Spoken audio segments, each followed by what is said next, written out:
The dawn did not break with noise. It unfolded like a sacred hymn. Before the first rays of the sun touched the peaks of the distant mountains, before birds filled the forests with their melodious songs, before rivers reflected the golden face of the heavens, the universe itself seemed suspended in a profound silence. It was a silence that did not signify emptiness, but anticipation, a silence in which sages heard the whispers of eternity and seekers discovered the voice of the soul. In that sacred age, when righteousness still illuminated the paths of humanity, countless hermitages adorned the forests of Bharata. Smoke from sacrificial fires rose gently toward the heavens, carrying prayers that had echoed unchanged for generations. The fragrance of sandalwood mingled with blooming jasmine. Crystal clear streams flowed beside ancient trees whose roots had witnessed the rise and fall of kings. Deer wandered fearlessly among ascetics. Peacocks danced beneath emerald canopies. Every leaf seemed to chant the divine syllable that sustains creation. Among these sanctified forests stood the hermitage of the great sage Valmiki. Simple in appearance, yet immeasurable in spiritual grandeur, it was a place where worldly ambition dissolved into eternal wisdom. Here, disciples studied the Vedas, sacred fires were never allowed to fade, and every sunrise marked another step towards self-realization. At the heart of this holy sanctuary sat Maharishi Valmiki. His matted locks rested upon his shoulders. His eyes, calm as still waters, reflected years of meditation. Yet behind that serenity stirred a question, one unlike any he had ever contemplated. He had witnessed humanity in all its forms. He had seen kings intoxicated by power, warriors consumed by pride, scholars trapped by vanity, ascetics tempted by ego, ordinary people torn between virtue and desire. Everywhere he looked, greatness appeared incomplete. Strength lacked compassion, wisdom lacked humility, courage lacked restraint, justice lacked mercy. The more deeply he observed the world, the more one question echoed within his heart. Can perfection truly exist within a human being? Could someone possess immeasurable strength without arrogance? Could one wield limitless authority yet remain humble? Could compassion survive amid conflict? Could truth remain unshaken in the face of unbearable suffering? Was there anyone who embodied every virtue, not merely in moments of glory, but throughout an entire lifetime? The question grew until it became the very center of his meditation. Little did the sage know, this single question would give birth to one of humanity's greatest epics. The morning breeze carried an unfamiliar fragrance. The leaves of the forest began to sway though no wind could be seen. Lotuses upon the nearby lake slowly opened though the sun had barely risen. Birds ceased their singing, not from fear, but from reverence. Nature herself recognized a visitor. Descending from the celestial realms came Devarshi Narada. The divine sage appeared radiant beyond mortal description. His garments shimmered like molten gold beneath the early light. Around him glowed an aura that resembled neither sunlight nor moonlight, but something altogether heavenly. In his hands rested the sacred Veena Mahati, whose gentle strings resonated with melodies unknown to earthly musicians. His smile carried infinite compassion. His eyes reflected countless worlds. He wandered effortlessly between heaven, earth, and every realm beyond, carrying the names of the Lord wherever he traveled. The gods revered him. The sages welcomed him. The demons respected his wisdom. For Narada was not merely a messenger. He was a witness to the unfolding of divine destiny. As he approached the hermitage, every disciple immediately rose. They folded their hands. Some offered sacred water. Others gathered flowers. Valmiki himself walked forward. "Welcome, O Devarshi," he said with profound respect. "The arrival of a saint sanctifies even the holiest place. Today this hermitage has become truly blessed." Narada smiled gently. "The blessing belongs not to the forest, revered sage, but to those whose hearts seek truth." The two great sages exchanged traditional greetings before taking their seats beneath the broad shade of an ancient banyan tree. For a few moments neither spoke. Words were unnecessary. When enlightened beings meet, silence often conveys more than speech. At last Valmiki broke the stillness. "Revered Narada." His voice carried unusual earnestness. "I have long contemplated a question." Narada inclined his head. "Ask without hesitation." Valmiki gazed toward the horizon where sunlight slowly painted the sky with gold. "My travels, my studies, and my meditation have shown me both the nobility and the weakness of mankind. I have witnessed generosity corrupted by pride. I have seen wisdom overshadowed by anger. I have seen courage defeated by desire. Every virtue seems accompanied by some hidden flaw." He paused, then slowly asked the question that would echo throughout history. "O Devarshi, does there exist in this world a man who possesses every noble quality? Is there one who is truly virtuous? One who is mighty yet gentle? Truthful under every circumstance? Firm in his vows? Grateful? Compassionate toward every living being? Master of himself? Free from jealousy? Wise? Patient? Radiant? Fearless in battle? Forgiving toward the humble? Terrible only to the wicked? Beloved by all? Capable of protecting righteousness without ever abandoning mercy?" Valmiki's voice softened. "I do not ask about a god. I ask about a human. Has such a person ever walked upon this earth?" The forest itself seemed to wait for Narada's answer. The breeze grew still. Even the flowing river appeared quieter. Narada closed his eyes. A serene smile illuminated his face. When he finally spoke, every syllable carried the certainty of eternal truth. "O Maharishi, the qualities you seek are indeed exceedingly rare. Rare even among the gods. But there is one whose life has become the very definition of righteousness. One whose conduct teaches kings how to rule, fathers how to love, warriors how to fight, friends how to remain loyal, husbands how to honor their vows, and human beings how to live." Valmiki leaned forward. His disciples listened breathlessly. Narada's voice became luminous with devotion. He was born in the glorious Ikshvaku dynasty. His name is Rama. The name itself seemed to transform the atmosphere. Birds resumed singing. Flowers released stronger fragrance. The river sparkled beneath the newborn sun. Narada continued, "Rama possesses perfect self-control.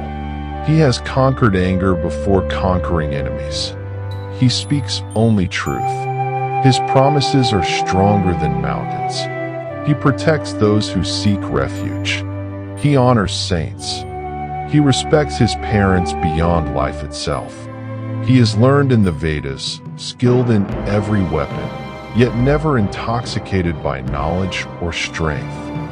He is handsome like the full moon. His shoulders are broad. His arms extend to his knees.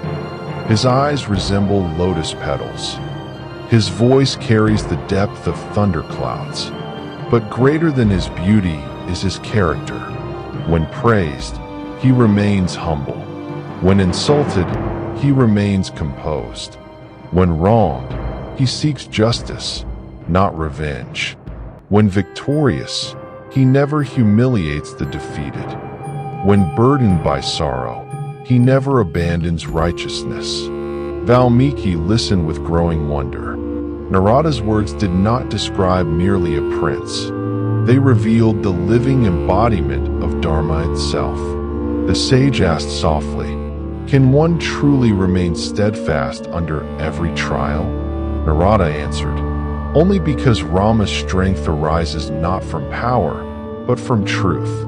His kingdom is not built upon armies.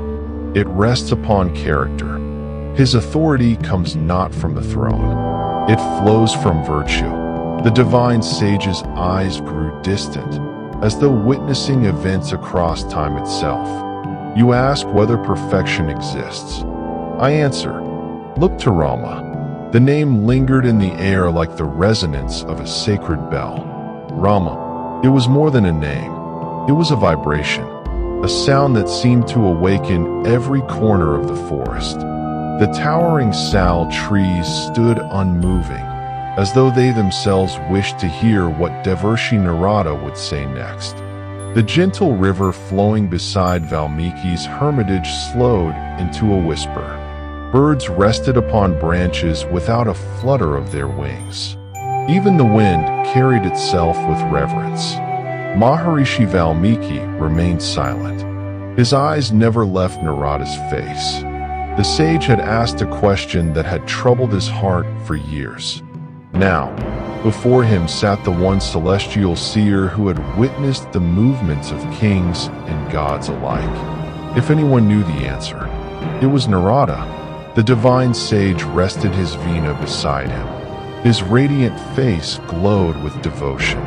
When he spoke again, every word carried the certainty of one who had seen the truth with his own eyes. "O noble Valmiki," Narada began gently, "the qualities you seek are almost impossible to find gathered within a single person. Many possess courage. Many possess wisdom. Some possess compassion. Others possess discipline. But rarely do these virtues dwell together without conflict. Strength often gives birth to pride. Knowledge sometimes produces arrogance. Wealth clouds judgment. Power corrupts restraint. But Rama," Narada smiled, "is different. He is the harmony of every virtue. He is the answer to your question." Valmiki folded his hands. "Tell me everything." Narada nodded. "I shall." In the illustrious solar dynasty established by the great Ikshvaku, there ruled a mighty emperor named Dashratha. He governed Ayodhya, a city whose beauty surpassed imagination. Its streets were broad. Its palaces glittered like mountains of gold. Its gardens bloomed throughout every season. The Sarayu River embraced the city like a mother protecting her child. No one there knew hunger. No one feared injustice. No thief dared disturb the peace. The learned were respected. Warriors defended righteousness. Merchants traded honestly. The elderly were honored. Children laughed without fear. It was a kingdom where Dharma breathed through every household. But even that glorious kingdom awaited its brightest jewel. In time, through divine grace and sacred sacrifice, for sons were born to King Dashratha. Among them shone the eldest, Rama. The moment he entered this world, hope itself seemed to take human form. He was not merely born, he descended. Narada paused. His eyes reflected infinite affection. From childhood, Rama possessed extraordinary serenity. He never spoke harshly. He never boasted. He listened before speaking. He obeyed before questioning. He respected even those younger than himself. He regarded every citizen as a member of his own family. Valmiki interrupted softly. Many princes receive excellent education. What made Rama unique? Narada answered immediately. Knowledge becomes dangerous when separated from character. Rama united both. He mastered every branch of learning. The Vedas, the sciences, the art of governance, the duties of kings. the mysteries of philosophy, the discipline of archery, the use of celestial weapons. But after mastering them all, he remained humble. He never displayed his learning to win admiration. He used knowledge only to protect righteousness. The disciples around Valmiki listened with unwavering attention. Narada continued. His physical beauty reflected the purity within. His eyes resembled freshly blossomed lotus petals. His complexion glowed like rain-filled clouds touched by evening sunlight. His shoulders were broad enough to bear the burdens of an entire kingdom. His arms reached to his knees, marking him as one destined for greatness. His chest was powerful. His gait resembled that of a majestic elephant. His voice echoed like distant thunder, yet soothed listeners like gentle rain. But remember this, O sage, outer beauty fades. Character alone is eternal, and Rama's character surpassed even his appearance. Valmiki asked, "Tell me of his heart." Narada smiled warmly. His heart was his greatest strength. When others rejoiced, he rejoiced with them. When others suffered, he suffered with them. He could not witness injustice without acting.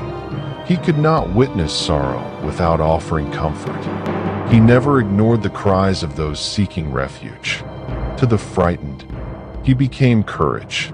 To the lonely, he became companionship. To the helpless, he became protection. The greatest rulers command obedience. Rama inspired love. The greatest warriors conquer kingdoms. Rama conquered hearts. The greatest scholars seek recognition. Rama sought only truth. The forest breeze returned gently. Leaves shimmered beneath the growing light. Narada's voice became more solemn. But greatness is never tested during comfort. Gold proves itself only within fire. So too did Rama. Valmiki leaned closer. What trial could challenge such perfection? Narada gazed toward the endless horizon. The greatest trial is sacrifice. King Dashratha, wishing to fulfill the hopes of his people, decided to crown Rama as heir to the throne. The entire city celebrated. Temples overflowed with prayers. Musicians filled the streets. Flowers rained from balconies. The people believed that the age of perfect kingship had arrived. But destiny had prepared another path. There lived Queen Kakeyi. Long ago, the king had granted her two boons. At the urging of her maidman Thara, she demanded them. Her first wish, that Bharata become king. Her second, that Rama spend 14 years in exile. Silence filled the hermitage. Even Valmiki's disciples lowered their eyes. Narada continued quietly. Dashratha was shattered. The emperor who had defeated mighty armies could not defeat his own promise. He wept. He pleaded. He collapsed beneath unbearable grief. But Rama, Narada's face glowed with admiration, did not hesitate. He neither argued, nor accused, nor questioned fate. He bowed before his father. He said, "Father, your word is my crown. Whether I rule from a throne or walk through the forest, my duty remains unchanged." Valmiki whispered. He accepted exile willingly. Narada nodded, without resentment, without anger, without regret. That single decision revealed the true measure of Rama. A crown can make a king, but only sacrifice reveals greatness. When Sita heard of the exile, she smiled. "Where my husband dwells," she declared, "there alone is Ayodhya." She chose hardship over comfort, love over luxury, Dharma over desire. Lakshmana too stepped forward. "Brother," he said, "how can the shadow abandon the tree? Where you walk, I shall walk." Thus the three departed together. Narada closed his eyes briefly. The people of Ayodhya followed them weeping. Old men leaned upon their staffs. Mothers carried sleeping children. Soldiers abandoned their posts. They begged Rama to return, but he gently persuaded them to go back. For a ruler's first duty is to uphold truth, even when truth demands unbearable pain. Valmiki felt tears gathering in his eyes. "What strength?" he murmured. Narada answered softly, "Not the strength of weapons, the strength of Dharma."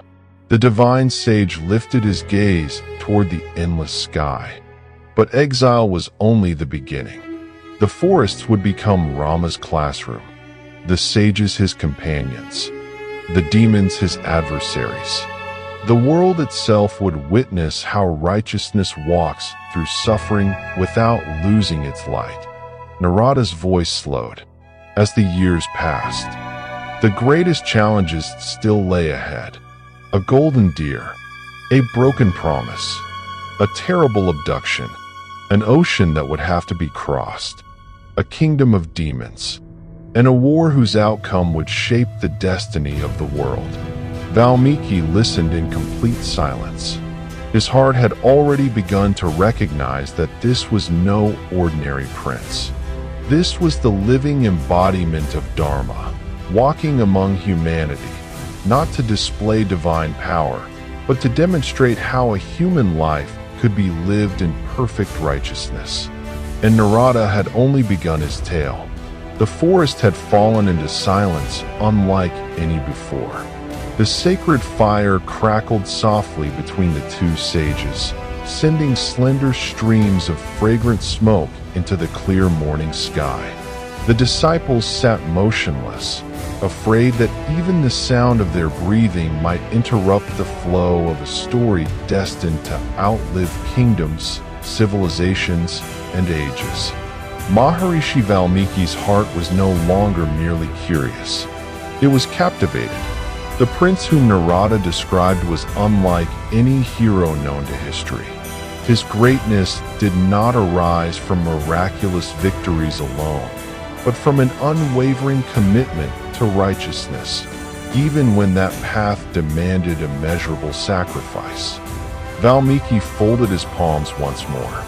"Revered Devarshi," he said softly, "you have shown me the foundation of Rama's greatness. Yet you spoke of trials still to come. Tell me, how did this righteous prince endure them? How did the world witness the fullness of his virtue?" Narada smiled gently.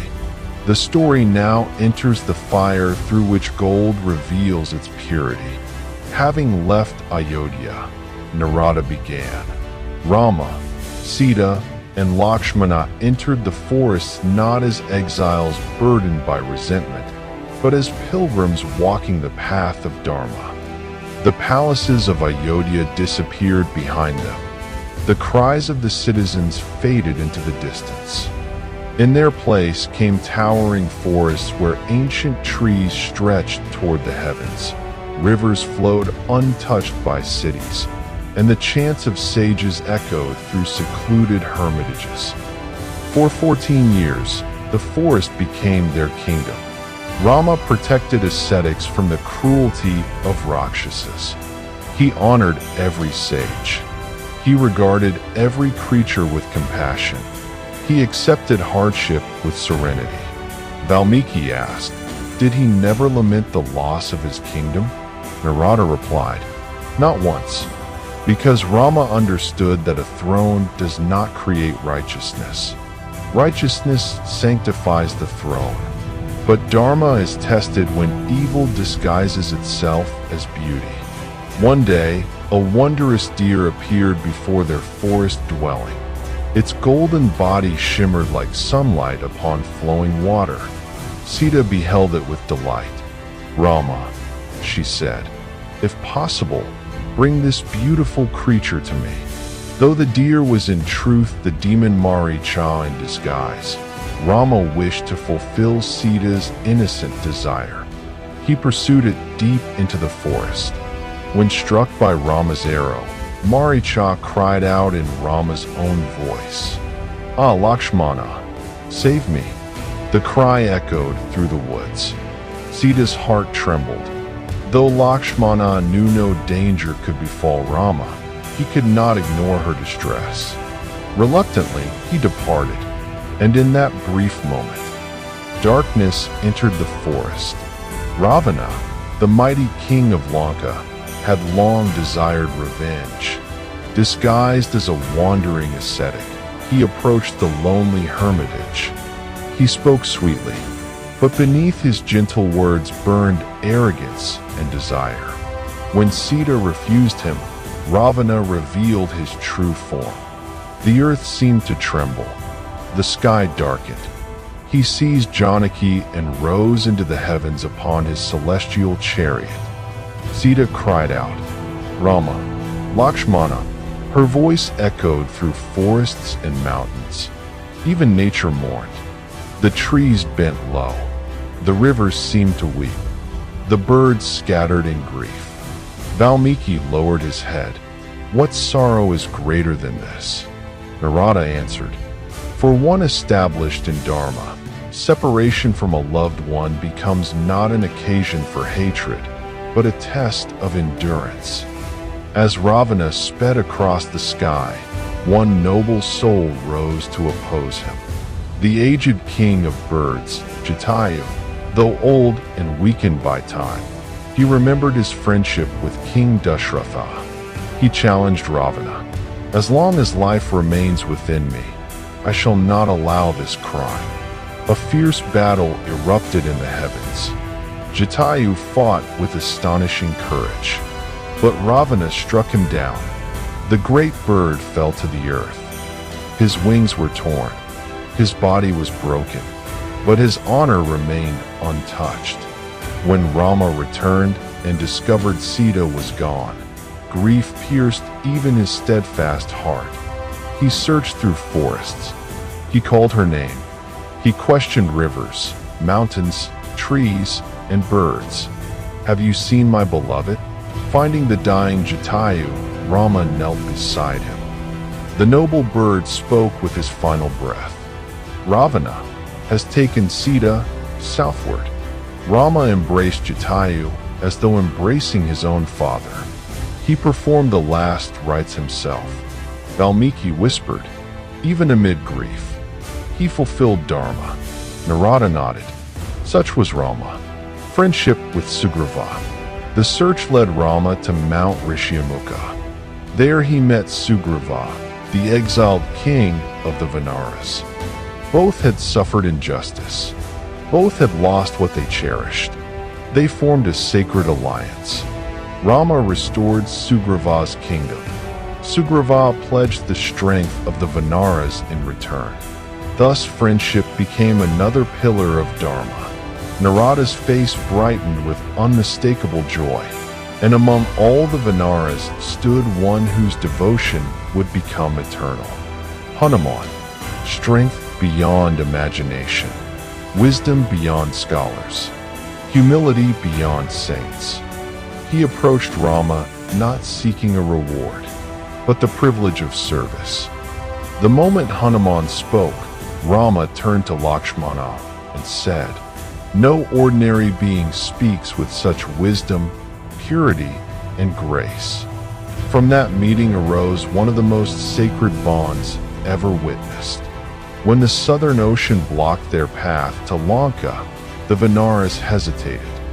But Hanuman remembered the strength hidden within him.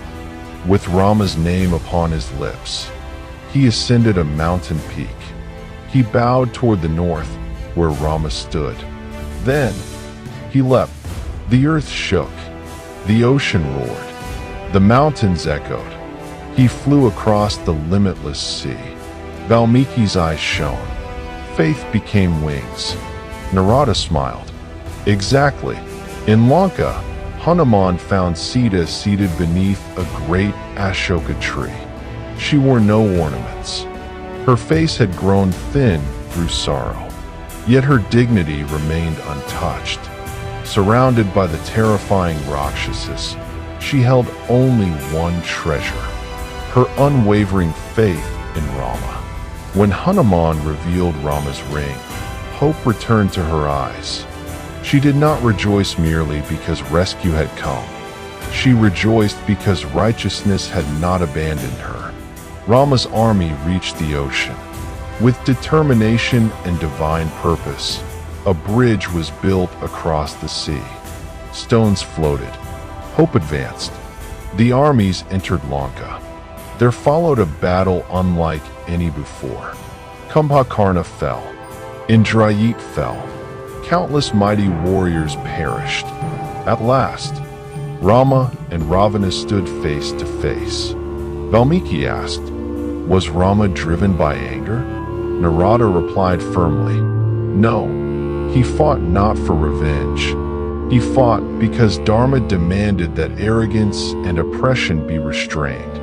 When Ravana fell, Rama did not celebrate. He honored the courage of a fallen enemy and instructed that his final rites be performed with dignity. With Ravana defeated, Sita was freed. The years of exile reached their end. Rama, Sita, and Lakshmana returned to Ayodhya. The city that had mourned for 14 years awakened in indescribable joy. Flowers filled the streets. Conches echoed through the heavens. The people wept with happiness. The kingdom and king were reunited. Narada looked toward the eastern sky, now brilliant with the full light of day. Rama was crowned. His reign became celebrated throughout the world as Rama Rajya. Justice flourished. Truth guided governance. No one lived in fear. The weak found protection. The learned received honor. The rains arrived in season. The earth yielded abundance. Peace embraced the kingdom. Valmiki remained silent for a long time. At last he spoke. "Now I understand. You did not merely answer my question. You revealed the very form of Dharma walking among humanity." Narada inclined his head. "Yes." Rama laughed. Rama wept. Rama loved. Rama suffered. Rama fought. Rama forgave. He lived every human experience. And in each one, he chose righteousness. The breeze stirred once again through the hermitage. The disciples felt that they had not merely heard a story. They had witnessed the outline of a life that would illuminate countless generations. Valmiki gazed into the sacred fire. Within its dancing flames, a vision seemed almost ready to emerge. The question with which the morning had begun had found its answer. The ideal human did exist. His name was Rama. Yet another mystery remained. How would this sacred history be preserved for future ages? That answer, Narada knew, was about to unfold, and destiny had chosen Valmiki himself to become its immortal poet. The final words of Devarshi Narada drifted gently into the stillness of the forest. For a long while, neither sage spoke. The sacred fire burned quietly. The breeze carried the fragrance of flowering trees through the hermitage. The Sarayu's distant waters murmured their eternal hymn. The disciples remained motionless, their hearts filled with emotions they could scarcely understand. They had assembled that morning expecting another discourse on the Vedas. Instead, they had witnessed the unveiling of the greatest human life ever lived. Maharishi Valmiki lowered his eyes. His question had been answered, not with philosophy, not with argument, but with a life. He reflected upon every virtue Narada had described: truthfulness, compassion, courage, patience, self-control, humility, gratitude, wisdom, forgiveness, strength governed by righteousness. Each quality alone was extraordinary, yet in Rama, they did not compete with one another. They existed in perfect harmony. Valmiki spoke softly. "Revered Devarshi, I sought one virtue. You have shown me the home of all virtues." Narada smiled. The sun does not struggle to illuminate the sky. It shines because light is its nature. So too with Rama. Dharma is not something he merely practices. It is his very being. The disciples listened in reverent silence. One young disciple gathered the courage to ask, "Master, if Rama is so perfect, did sorrow never touch him?" Narada turned toward the young seeker. It touched him often. He experienced separation. He endured exile. He lost his kingdom. He wandered through forests. He wept for Sita. He mourned Jatayu. He fought terrible battles. He bore the responsibilities of a king. He carried burdens that would have broken ordinary men. The disciple asked, "Then what made him different?" Narada answered gently, "He never allowed suffering to become hatred. He never allowed power to become arrogance. He never allowed grief to become despair. He never allowed victory to become pride." The circumstances changed. The Dharma did not. Valmiki slowly repeated those words. The circumstances changed. The Dharma did not. The sentence settled deep within his heart. He understood something profound. The greatness of Rama did not lie in escaping human suffering. It lay in illuminating the path through it. The morning sun had now climbed above the trees. Golden light poured across the hermitage. The forest awakened once more.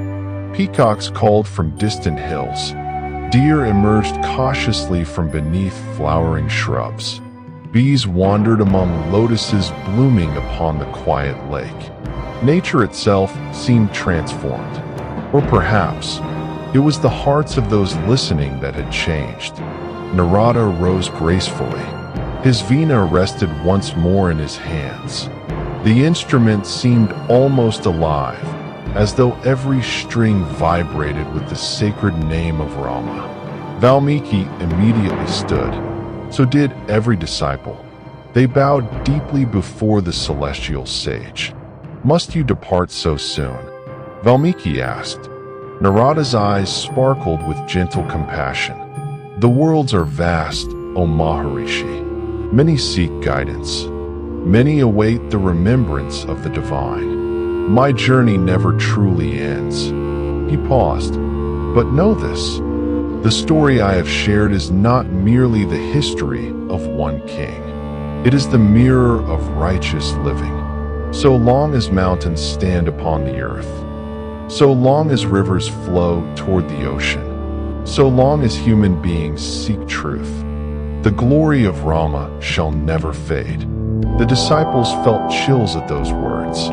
They sensed they were hearing not merely a blessing, but a prophecy. Valmiki folded his palms. "My gratitude cannot be measured. You have removed the darkness of uncertainty from my heart." Narada replied, "I have only pointed toward the sun. The light belongs to Rama." For a few moments, the two sages simply looked at one another. No further words were needed. Great souls understand what language cannot express. Narada gently touched the strings of the Mahadi. A single note echoed through the forest. It was pure, luminous, timeless. Birds answered with joyful songs. Leaves danced in the breeze. Even the flowing river seemed to sing in harmony. Surrounded by that celestial music, Devarshi Narada slowly ascended from the hermitage. His radiant form became smaller against the vast blue sky. Golden light enveloped him. Soon, only the music remained. Then even that faded into silence. Valmiki continued gazing upward long after Narada had disappeared.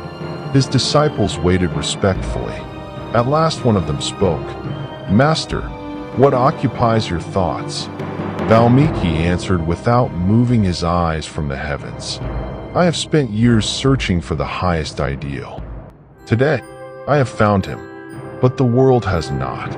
He turned toward his disciples. "How many generations will come after us?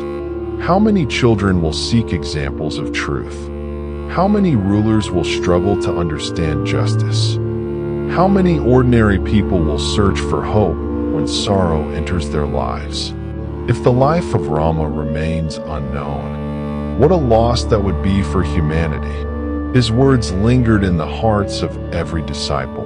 The sage walked slowly toward the banks of the sacred river. Its waters reflected the boundless sky. He watched the current flow steadily onward. No drop resisted its course. No wave turned back. So too, he thought, does Dharma flow through the life of Rama.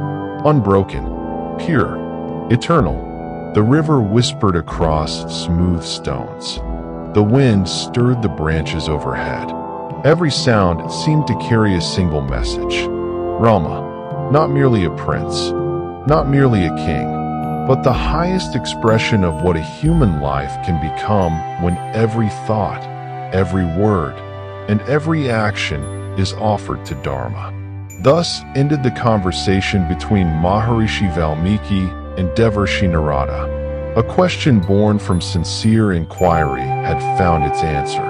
The search for the perfect man had ended. Yet another journey, one that would bless the entire world, was about to begin. Soon, destiny would lead Valmiki to an experience that would transform his heart into the voice of an epic. From that moment would arise the immortal Ramayana, preserving the life of Rama for all ages. And so, the silence that settled over the hermitage was not an ending. It was the sacred stillness before the first verse of eternity.